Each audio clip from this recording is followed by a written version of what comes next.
Cricket ലോകത്ത് ഇന്ന് ഏറ്റവും കൂടുതൽ ചർച്ചയാകുന്നത് ഇംഗ്ലണ്ടിനെതിരായ ആദ്യ ഏകദിനത്തിൽ ഇന്ത്യ കൈവരിച്ച ആ തകർപ്പൻ വിജയത്തെക്കുറിച്ചാണ്. ശുഭ്മൻ ഗിൽ എന്ന യുവനായകന്റെ കീഴിൽ പരാജയങ്ങളുടെ ചങ്ങല പൊട്ടിച്ചെറിഞ്ഞ് ടീം ഇന്ത്യ ഒരു പുത്തൻ ഉണർവിലാണ്. എന്തുകൊണ്ട് ഈ വിജയം ഇന്ത്യൻ ക്രിക്കറ്റിൽ വളരെ പ്രധാനപ്പെട്ടതാകുന്നു എന്ന് നമുക്ക് വിശദമായി പരിശോധിക്കാം. ബെർമിംഗ്ഹാമിലെ എഡ്ജ്ബാസ്റ്റൺ സ്റ്റേഡിയം ക്രിക്കറ്റിന്റെ ഈ ചരിത്രപരമായ മൈതാനത്ത് വെച്ചാണ് ഇന്ത്യ വീണ്ടും തങ്ങളുടെ പ്രതാപം വീണ്ടെടുത്തത്. ടോസ് ജയിച്ച ഇംഗ്ലീഷ് നായകൻ ഹാരി ബ്രൂക്ക് ബാറ്റിംഗ് തിരഞ്ഞെടുത്തപ്പോൾ തന്നെ പിച്ചിന്റെ സ്വഭാവം എന്താണെന്ന് മനസ്സിലായിരുന്നു.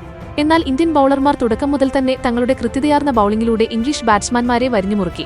ജസ്പ്രീത് ബുംറയുടെയും പ്രസിദ്ധ് കൃഷ്ണയുടെയും നേതൃത്വത്തിലുള്ള പേസ് നിര തുടക്കത്തിൽ തന്നെ വിക്കറ്റുകൾ വീഴ്ത്തി ഇംഗ്ലണ്ടിനെ പ്രതിരോധത്തിലാക്കി. മത്സരത്തിന്റെ തുടക്കത്തിൽ തന്നെ ബെൻ ഡക്കറ്റും ജേക്കബ് ബെദലും ക്രീസിലുണ്ടായിരുന്നെങ്കിലും കൃത്യമായ ഇടവേളകളിൽ വിക്കറ്റുകൾ വീഴ്ത്തി ഇന്ത്യ സമ്മർദ്ദം നിലനിർത്തി. ഒരു ഘട്ടത്തിൽ ഇംഗ്ലണ്ട് വലിയൊരു തകർച്ചയിലേക്ക് നീങ്ങുമെന്ന് തോന്നിപ്പിച്ചു. എന്നാൽ ജോ റൂട്ടും ലിയാം ഡോസനും ക്രീസിൽ ഒത്തുചേർന്നപ്പോൾ കഥ മാറി. ഇവിടെയാണ് അക്ഷർ പട്ടേൽ എന്ന സ്പിൻമാന്ത്രികന്റെ പങ്ക് വളരെ വലുതായത്. അക്ഷർ പട്ടേലിന്റെ പന്തുകൾക്ക് മുന്നിൽ ഇംഗ്ലീഷ് ബാറ്റ്സ്മാൻമാർക്ക് പിടിച്ചു നിൽക്കാൻ സാധിച്ചില്ല. വളരെ കൃത്യതയാർന്ന ലൈനും ലെങ്തും നിലനിർത്തി അദ്ദേഹം വിക്കറ്റുകൾ ഓരോന്നായി പിഴുതെടുത്തു. റൂട്ടും ഡോസനും ചേർന്ന് പടുത്തുയർത്തിയ ആ വലിയ കൂട്ടുകെട്ട് തകർത്തത് അക്ഷർ തന്നെയാണ്. ഒടുവിൽ 47.5 ഓവറിൽ ഇംഗ്ലണ്ട് 258 റൺസിന് ഓൾ ഔട്ടായി. ഇന്ത്യക്ക് മുന്നിൽ 259 റൺസിന്റെ വിജയലക്ഷ്യം. ഇന്ത്യൻ മറുപടി ബാറ്റിംഗ് ആരംഭിക്കുമ്പോൾ ആരാധകർ വലിയൊരു സമ്മർദ്ദത്തിലായിരുന്നു. എന്നാൽ ക്യാപ്റ്റൻ ശുഭ്മൻ ഗിൽ ക്രീസിലെത്തിയത് മുതൽ കാര്യങ്ങൾ മാറിമറിഞ്ഞു. ഗില്ലിന്റെ ബാറ്റിംഗിൽ ഒരു പ്രത്യേക ആത്മവിശ്വാസം പ്രകടമായിരുന്നു. രോഹിത് ശർമ്മയും വിരാട് കോഹ്ലിയും പെട്ടെന്ന് പുറത്തായപ്പോൾ ഇന്ത്യ വലിയ പ്രതിസന്ധിയിലായി. എന്നാൽ അവിടുന്നങ്ങോട്ട് ഗിൽ നടത്തിയ പോരാട്ടം വാക്കുകൾക്ക് അതീതമാണ്. ഗില്ലിന്റെ ഓരോ ഷോട്ടുകളും ആത്മവിശ്വാസത്തിന്റെ അടയാളമായിരുന്നു. 75 പന്തുകളിൽ നിന്ന് 80 റൺസ് നേടിയ ഗിൽ ടീമിനെ വിജയത്തിന്റെ പാതയിൽ ഉറപ്പിച്ചു നിർത്തി. അദ്ദേഹം റിട്ടയേർഡ് ഹേർട്ടായി മടങ്ങുമ്പോഴേക്കും ഇന്ത്യ സുരക്ഷിതമായ ഒരു നിലയിലെത്തിയിരുന്നു. ഗില്ലിന് മികച്ച പിന്തുണ നൽകിയത് ശ്രേയസ് അയ്യരും വാഷിംഗ്ടൺ സുന്ദറുമാണ്. അവസാന ഘട്ടത്തിൽ അക്ഷർ പട്ടേൽ കൂടി ചേർന്നപ്പോൾ ഇന്ത്യയുടെ വിജയം അനായാസമായി മാറി. ഇന്ത്യയുടെ ഈ വിജയത്തിന് പിന്നിൽ ഗില്ലിന്റെ ക്യാപ്റ്റൻസിക്ക് വലിയ പങ്കുണ്ട്. ഫീൽഡ് സെറ്റിംഗിലും ബൌളിംഗ് മാറ്റങ്ങളിലും ഗിൽ പുലർത്തിയ കൃത്യത എതിരാളികളെ അക്ഷരാർത്ഥത്തിൽ അത്ഭുതപ്പെടുത്തി. ശ്രേയസ് അയ്യർക്ക് പകരക്കാരനായി ടീമിലെത്തിയ ഗിൽ താൻ ഈ ഉത്തരവാദിത്തം ഏറ്റെടുക്കാൻ സജ്ജമാണെന്ന് ആദ്യ മത്സരത്തിൽ തന്നെ തെളിയിച്ചു കഴിഞ്ഞു. ഈ വിജയം ഇന്ത്യക്ക് നൽകുന്ന ആത്മവിശ്വാസം ചെറുതല്ല. അയർലൻഡിനോട് തോറ്റതും പിന്നീട് നടന്ന T20 പരമ്പരയിൽ ഇംഗ്ലണ്ടിനോട് വലിയ പരാജയം ഏറ്റുവാങ്ങേണ്ടി വന്നതും ഇന്ത്യൻ ആരാധകരെ ഏറെ വേദനിപ്പിച്ചിരുന്നു.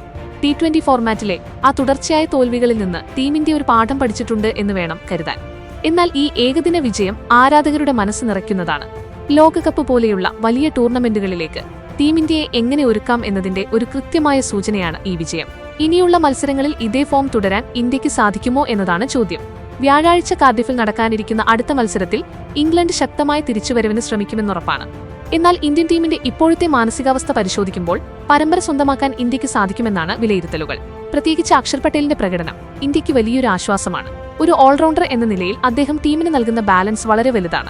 അദ്ദേഹത്തിന്റെ ബാറ്റിംഗും ബൌളിംഗും ഒരുപോലെ ടീമിന് കരുത്തു പകരുന്നു. പ്രസിദ്ധ് കൃഷ്ണയുടെ തിരിച്ചുവരവും പേസ് ബൌളിംഗിൽ ഇന്ത്യക്ക് പുതിയ പ്രതീക്ഷകൾ നൽകുന്നുണ്ട്. അതേസമയം രോഹിത് ശർമ്മയുടെയും വിരാട് കോഹ്ലിയുടെയും ഫോം ചെറിയൊരു ആശങ്കയാകുന്നുണ്ട്. ലോകകപ്പ് മുന്നിൽ നിൽക്കെ ഈ താരങ്ങൾ ഫോമിലേക്ക് തിരിച്ചെത്തേണ്ടത് അനിവാര്യമാണ്. എന്നാൽ ഗില്ലിന്റെയും സുന്ദറിന്റെയും പ്രകടനം കാണുമ്പോൾ യുവതലമുറ ഉത്തരവാദിത്തം ഏറ്റെടുക്കാൻ തയ്യാറാണെന്ന് വ്യക്തമാകുന്നു. ചുരുക്കത്തിൽ ബെർമിംഗ്ഹാമിലെ ഈ ജയം ഇന്ത്യൻ ക്രിക്കറ്റിന്റെ ചരിത്രത്തിൽ ശുഭ്മൻ ഗിൽ യുഗത്തിന്റെ തുടക്കമായി കുറിക്കപ്പെടാം. ഈ വിജയത്തിന്റെ ആവേശത്തിൽ അടുത്ത മത്സരത്തിലേക്ക് ടീം ഇന്ത്യ എത്തുമ്പോൾ ആരാധകർ വലിയ പ്രതീക്ഷയിലാണ്. T20 പരമ്പരയിലെ ആ കൈപ്പേറിയ ഓർമ്മകൾ മായ്ച്ചുകളയാൻ ഈ ഏകദിന പരമ്പരയിലെ വിജയം ഇന്ത്യയെ സഹായിക്കുമെന്ന് തന്നെ നമുക്ക് പ്രതീക്ഷിക്കാം. ഇംഗ്ലീഷ് മണ്ണിൽ ഇനിയും ഇത്തരം മികച്ച പ്രകടനങ്ങൾ കാണാൻ സാധിക്കുമെന്ന് തന്നെ നമുക്ക് വിശ്വസിക്കാം. എന്തൊക്കെയായാലും ഐറിഷ് പര്യടനത്തിലെയും തുടർന്നുള്ള T20 പരമ്പരയിലെയും കൈപ്പേറിയ തോൽവികൾക്ക് ശേഷം ശുഭ്മൻ ഗില്ലിന്റെ ഈ ക്യാപ്റ്റൻസി നമുക്ക് വലിയൊരു പ്രതീക്ഷ തന്നെയാണ് നൽകുന്നത്. അക്ഷർ പട്ടേലിന്റെ ഈ ഓൾറൗണ്ട് മികവ് വരാനിരിക്കുന്ന ലോകകപ്പിലും ഇന്ത്യക്ക് മുതൽക്കൂട്ടാകുമോ? അതോ രോഹിത് ശർമ്മയും വിരാട് കോഹ്ലിയും പഴയ ഫോമിലേക്ക് തിരിച്ചെത്താൻ ഇനിയും സമയമെടുക്കുമോ? ഗില്ലിന്റെ ക്യാപ്റ്റൻസി ശൈലിയിൽ നിങ്ങൾക്ക് മാറ്റങ്ങൾ എന്തെങ്കിലും തോന്നുന്നുണ്ടോ? അതോ അതൊരു താൽക്കാലികമായ ഉണർവ് മാത്രമാണോ? എന്താണ് നിങ്ങളുടെ അഭിപ്രായം? ഈ വിജയത്തെക്കുറിച്ച് നിങ്ങൾ എന്താണ് ചിന്തിക്കുന്നത്? നിങ്ങളുടെ വിലയേറിയ അഭിപ്രായങ്ങൾ താഴെ കമന്റ് ബോക്സിൽ രേഖപ്പെടുത്തുക. ക്രിക്കറ്റ് ലോകത്തെ പുതിയ വാർത്തകൾ വേഗത്തിൽ അറിയാൻ fast cricket Malayalam channel subscribe ചെയ്യുക. വീഡിയോ ഇഷ്ടപ്പെട്ടാൽ ലൈക്ക് ചെയ്യാനും ഷെയർ ചെയ്യാനും മറക്കരുത്. നിങ്ങളുടെ പ്രിയപ്പെട്ട താരം ആരാണെന്ന് താഴെ കമന്റ് ചെയ്യൂ. പുതിയൊരു ക്രിക്കറ്റ് വാർത്തയുമായി അടുത്ത വീഡിയോയിൽ കാണാം.